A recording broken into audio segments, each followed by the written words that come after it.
let's talk about something uncomfortable. Not everyone who smiles at you likes you. Not everyone who shakes your hand respects you.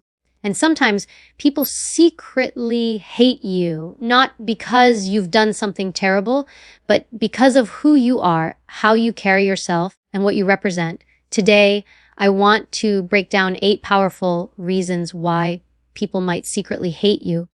Listen carefully, because understanding this is the first step to protecting your energy, your confidence, and your peace. Your confidence exposes their insecurity. When you walk into a room with confidence, people notice. But here's the catch. Your confidence can make insecure people feel small. And instead of admiring you, they resent you. Hate often hides jealousy. You refuse to play the victim. Some people thrive on sympathy. They want others to feel sorry for them, to lower the bar. But when you don't play that game, when you own your life instead of blaming others, you remind them of their excuses.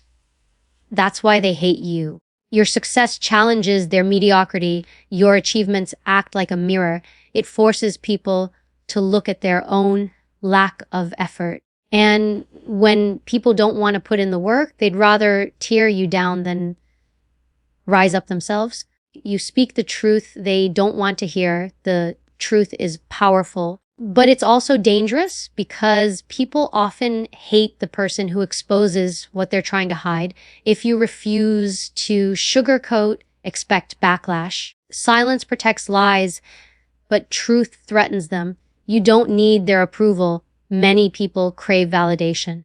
They measure their worth by other people's opinions. But when you don't need anyone's approval, when you walk free from their judgment, that independence feels like rejection to them. You have boundaries they can't cross. Heat comes from entitlement. When someone thinks they own your time, your energy, or your attention, and you set boundaries, they don't see it as strength. They see it as insult. But boundaries are power. You refuse to be controlled. Manipulators hate one thing above all, someone who can't be controlled. If you think for yourself, stand your ground, and won't be guilt-tripped into submission, they'll secretly despise you. Why? Because your freedom exposes their weakness. Your presence demands respect. Sometimes people don't hate you for what you do. They hate you for who you are. The way you carry yourself, the energy you bring, the standards you keep, it demands respect. And people who don't respect themselves can't handle that. So if you've ever felt hated without reason, understand this hate is rarely about you. It's about them. Their fear, their insecurity, their weakness. Don't shrink to make others comfortable. Don't dim your light because it blinds them. Instead, wear their hate like a badge. It means you're doing something right, because the truth is, if no one secretly hates you, you're probably not living boldly enough. When you walk into a room with confidence, you immediately shift the energy. People notice before you even speak. Your posture, the way you look people in the eye, the calmness in your voice, all of it speaks volumes without you saying a word. Confidence is magnetic, but it is also threatening. It doesn't just attract attention, it exposes what other people lack within themselves. And that is why so many secretly resent those who carry themselves with confidence. You have to understand that people often measure themselves against others. When someone sees you stand tall, unshaken by opinions, moving with self-assurance, they can't help but compare it to their own hesitation, their own fears, their own lack of belief. That comparison makes them feel small. And instead of taking that feeling as motivation to improve themselves, many choose the easier route.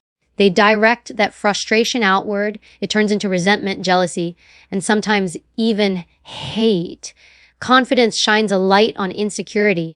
If someone has been living in self-doubt, if they have been hiding behind excuses or fear, your presence is a reminder of everything they are avoiding. You don't even have to say a word to insult them. Your existence, your energy, your boldness does it for you. They look at you and see what they are not. That's uncomfortable.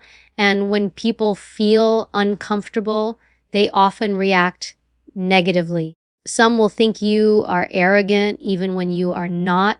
They mistake self-respect for pride, strength for ego. That's because they have never experienced what true confidence looks like. They assume it must be fake or forced, or worse, that it must mean you think you are better than them.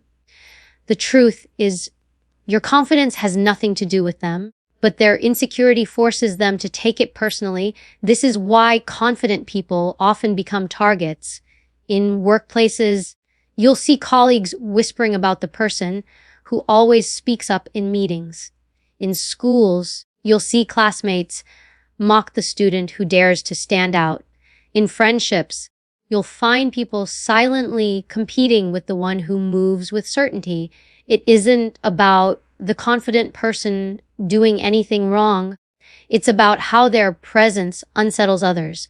The psychology behind it is simple.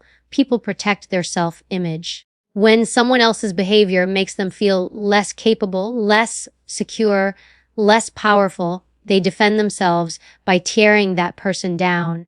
They tell themselves, she's full of herself, or he just thinks he's better than everyone else, because it's easier than admitting, I wish I had that strength, but I don't. Confidence also changes dynamics. When you know your value, people can't manipulate you easily. You don't beg for approval. You don't chase validation. You don't settle for less than you deserve. And that frustrates people who are used to controlling others. When you stand firm, you remove their power. When you walk with certainty, you break their illusions. To them, that's threatening, and threat often disguises itself as dislike. Sometimes the hate isn't even conscious. People may smile in your face, act friendly, and still feel a twist inside whenever you succeed. They'll downplay your achievements, mock your confidence as if it's a joke, or try to poke holes in your character. Deep down, it's not that they hate you, it's that they hate how you make them feel about themselves.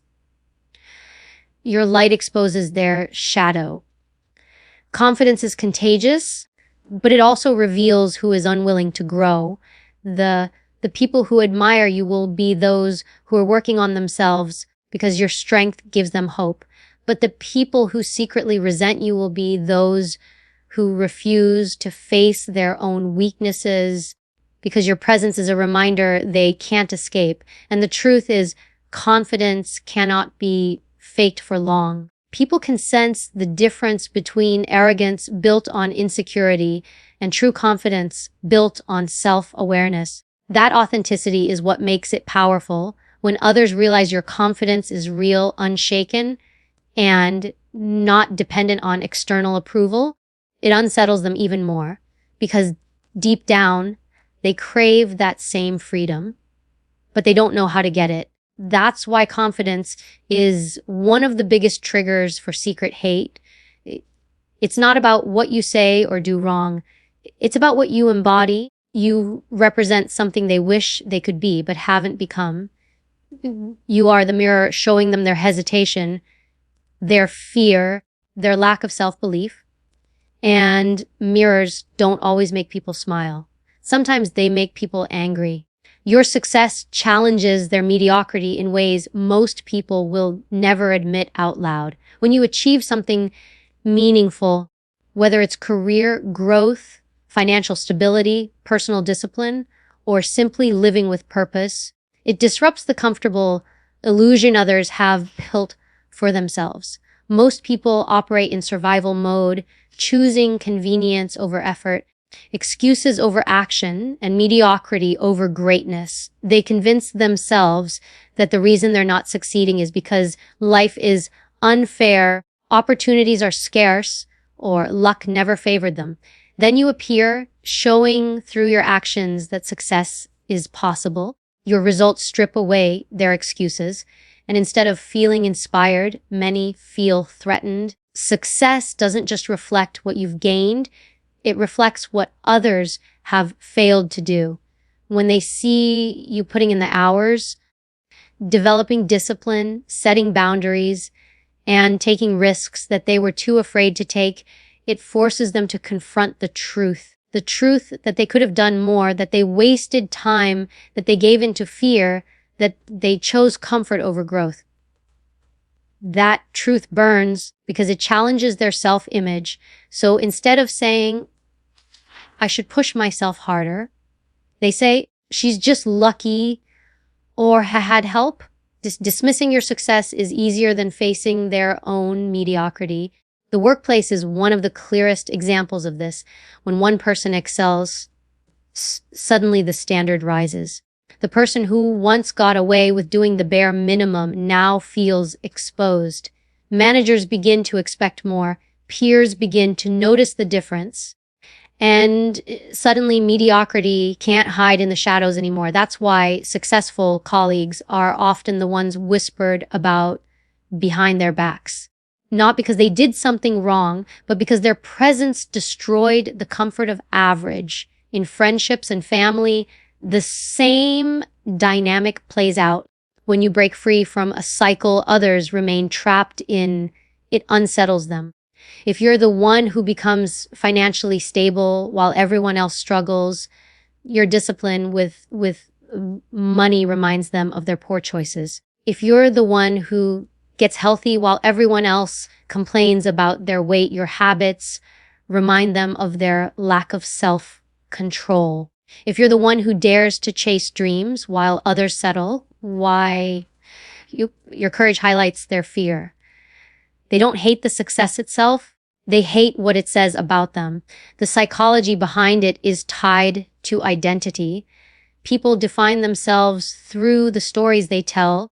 I can't start a business because the economy is bad, or I can't improve because I'm too old now, or I can't change because life dealt me a tough hand.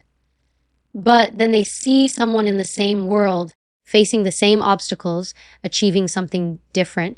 Your success breaks their story. And when someone's identity feels threatened, they attack, not always openly, but often quietly, with judgment, gossip, or passive resistance. Some will even try to minimize your achievements to protect their own self-esteem. They'll say, you had an advantage, they didn't, or that what you accomplished isn't really that impressive. This isn't about facts, it's self-preservation. Because if they admitted your success came from effort and discipline, they would also have to admit their mediocrity came from laziness and fear. And that's too much truth for most people to handle. What makes this even more powerful is that mediocrity is often a group mentality. People bond over shared limitations, shared complaints, shared failures. It becomes comfortable to sit around and say, this is just how life is. But when you rise above that circle, you break the unspoken agreement. You show them that the limits were not real, only self-imposed. And people don't forgive you easily for proving them wrong without saying a word. Even strangers can react this way. You might think someone with no connection to you has no reason to resent your success. Yet, they still compare themselves to you. They see your discipline, your results, your achievements, and instantly measure it against their own stagnation. And in that moment of comparison, mediocrity feels exposed. Hate becomes their defense mechanism. This is why many people secretly wish others would fail. Failure feels safe because it keeps the balance of mediocrity intact. If everyone is average, no one has to feel bad about being average. But when someone breaks the mold and succeeds, suddenly excuses fall apart. People are left with a choice: either grow or resent. Unfortunately, most choose resentment. Your success isn't just about you winning. It's about others being reminded of their losses, their wasted potential, their untapped opportunities. And instead of applauding, many will quietly hope you stumble, not because they want to see you hurt, but because they want their mediocrity validated. Seeing you win makes it harder for them to justify why they didn't. That is the hidden burden of success. It not only elevates you, but also forces everyone around you to confront their reflection. For those willing to face it, your success is inspiration. For those unwilling, your success is a threat. Your boundaries threaten their control because boundaries expose intentions. When you draw a line and refuse to let others cross it, you disrupt the unspoken power some people believe they have over you. There are individuals who rely on others being passive, agreeable, or afraid to say no. They thrive on guilt, manipulation, and silent compliance. The moment you establish boundaries, clear rules for how you expect to be treated, you rob them of that control, and they don't take it lightly. Boundaries are not just limits, they are declarations of self-respect. They communicate that you value your time, your energy, your emotional space, and that you will not allow them to be abused. For people who depend on overstepping, this feels like rejection. They don't see your boundaries as healthy or necessary. They see them as an attack. When someone is used to you always being available and suddenly you're not, they feel abandoned. When someone is used to you saying yes to every request and you start saying no, they feel insulted. What you're doing is simply protecting yourself, but to them, it feels like you're taking away something they were entitled to. This sense of entitlement is where resentment grows. People who want control over you often mask it as care, loyalty, or even love. They'll say things like, if you cared, you'd do this for me, or I thought you were always there for me. But those words are not about you. They're about maintaining access to your time and energy without accountability. Boundaries strip away those illusions. When you refuse to be manipulated, their frustration reveals their true motive. It was never about mutual respect. It was about control. In personal relationships, this becomes painfully clear. When you tell a friend you can't always drop everything for them, they might accuse you of being selfish. When you tell family members that you need space, they might accuse you of being distant or ungrateful. When you tell a partner that certain behavior is unacceptable, they might accuse you of being cold or demanding. But what is actually happening is simple. You are refusing to let them cross lines that harm your peace. Their resistance is not proof you're wrong. It's proof they were benefiting from the absence of boundaries. In professional environments, boundaries are equally threatening. The colleague who always wanted you to take on extra work will resent you when you start saying no. The manager who relied on your silence will resent you when you begin speaking up. The team member who once leaned on your willingness to cover for them will resent you when you stop enabling their behavior. Boundaries threaten systems of imbalance because they demand accountability. Those who relied on unfair advantages will naturally feel exposed. The psychology behind this is deeply tied to control. People who manipulate or exploit others count on compliance. They believe they can push limits because no one will push back. But when you enforce boundaries, you disrupt their narrative. You tell them, you don't get to decide how I live, how I feel, or how I give my energy. That shift is unsettling because it forces them to realize they cannot control you. And for people whose identity is built on controlling others, that is intolerable. Boundaries also force people to confront themselves. If someone can no longer use you as an emotional dumping ground, they're forced to face their problems on their own.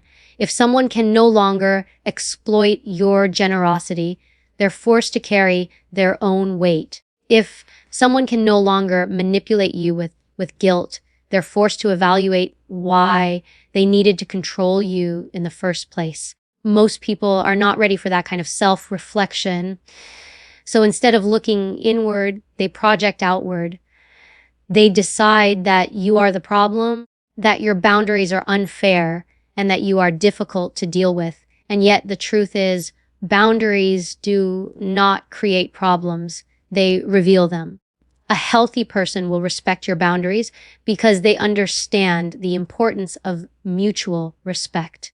An unhealthy person will fight against your boundaries because they see them as obstacles to control. The anger, resentment, and secret hate that arises from your boundaries is not a reflection of you, but of their inability to handle equality in the relationship. The deeper threat is not just about control, it's about exposure. Your boundaries expose the imbalance that existed all along. They reveal who was taking more than they gave, who was relying on manipulation instead of honesty, who was depending on your silence instead of earning your cooperation. And when exposure happens, resentment follows. For some people, it is easier to hate you for enforcing boundaries than to admit they were wrong for crossing them. This is why boundaries often feel like a test. When you put them in place, you find out very quickly who respects you and who only wanted to use you. Those who value control will see your strength as rebellion, and their resentment will grow in secret. They will call you difficult, cold, arrogant, or selfish. But beneath those labels is a single truth: they no longer control you. And that is something they cannot forgive.